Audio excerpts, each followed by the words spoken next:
नमस्कार दोस्तों, food divine में आप सभी का स्वागत है। आशा करती हूँ आप सब अच्छे होंगे। फ्रेंड्स, आज मैं आप लोगों के साथ काढ़ा बनाने की रेसिपी शेयर करूंगी। जिन लोगों को सर्दी जुकाम का प्रॉब्लम है वो ये काढ़ा बना के पी सकते हैं। इसे काफी हद तक आराम मिलते हैं। और अभी जिस तरीके का हमारा माहौल चल रहा है कोरोना वायरस का, तो इस टाइम में हमें चाहिए हमारा इम्यूनिटी सिस्टम को स्ट्रॉन्ग करने के लिए इस काढ़े को आप बना के पी सकते हैं। और काढ़ा बनाना बहुत ही इजी है। तो चलिए आज की रेसिपी शुरू करते हैं। तो काढ़ा बनाने के लिए सबसे पहले हमने यहाँ पे लिया है 2 तेज पत्ते। मैंने 2 टुकड़ों में काट के रखा है।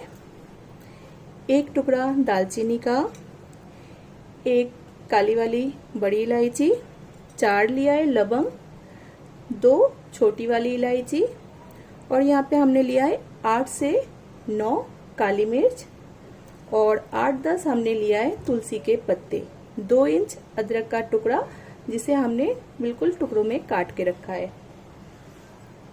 और काढ़ा बनाने के लिए हम लेंगे इस ग्लास के 1.5 ग्लास पानी। तो फ्रेंड्स रेसिपी शुरू करते हैं। तो सबसे पहले हम ये काली मिर्च, लवंग, इलायची, बड़ी इलायची सभी को हल्का कूट लेंगे।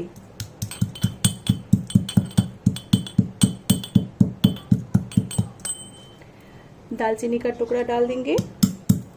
बस हल्का क्रश करना है, बिल्कुल हमें पाउडर नहीं बनाना है। साथ ही अदरक का टुकड़ा,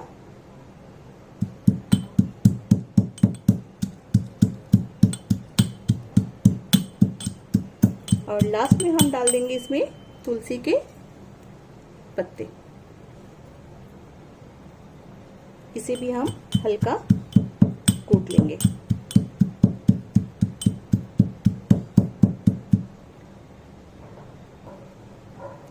देखिए हल्का हमने इसे कूट लिया है। तो चलते हैं नेक्स्ट स्टेप की ओर।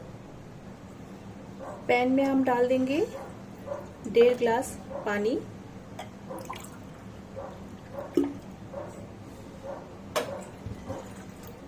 गैस का फ्लेम ऑन कर देते हैं। तेज पत्ते को हम टुकड़ा करके डाल देंगे इसमें।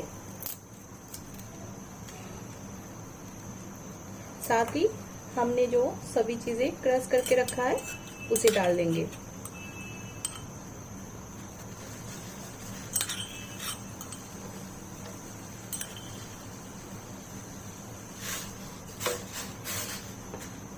हाई फ्लेम में एक उबाल आ जाने देंगे हम पहले। काढ़ा में हमारा उबाल आ गया है। अब हम क्या करेंगे, गैस का फ्लेम बिल्कुल लो पे करके हम काढ़ा को 8 से 10 मिनट लो फ्लेम में पकाएंगे। तो गैस का फ्लेम हमने लो कर दिया है और 10 मिनट हम इसे पकने देंगे। 10 मिनट हो गया है काढ़ा को बॉईल करते हुए हमें। अब हम गैस का फ्लेम बंद कर देंगे और काढ़ा को एक कप या ग्लास में हम छान लेंगे। बंद कर दिया हमने, छान लेंगे।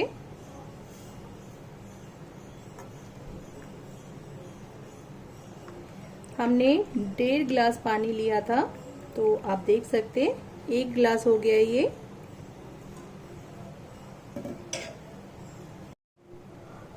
और इन सब चीजों को आप चाय में डाल के मसाला चाय बना के पी सकते हैं। बहुत ही टेस्टी चाय बन के आपका तैयार होगा। तो इसे फेंकिएगा नहीं। लीजिए हमारा काढ़ा तैयार है। आप इसे गर्मा गर्म पी सकते हैं। तो फ्रेंड्स, आज की रेसिपी पसंद आए तो अपने दोस्तों में भी मेरी रेसिपी को ज्यादा से ज्यादा शेयर कीजिएगा। रेसिपी कैसा लगा कमेंट बॉक्स में जरूर बताइएगा। मुझे आपके कमेंट का बेसब्री से इंतजार रहता है। तो फ्रेंड्स, नई रेसिपी के साथ हम फिर से मिलेंगे। तब तक के लिए नमस्कार।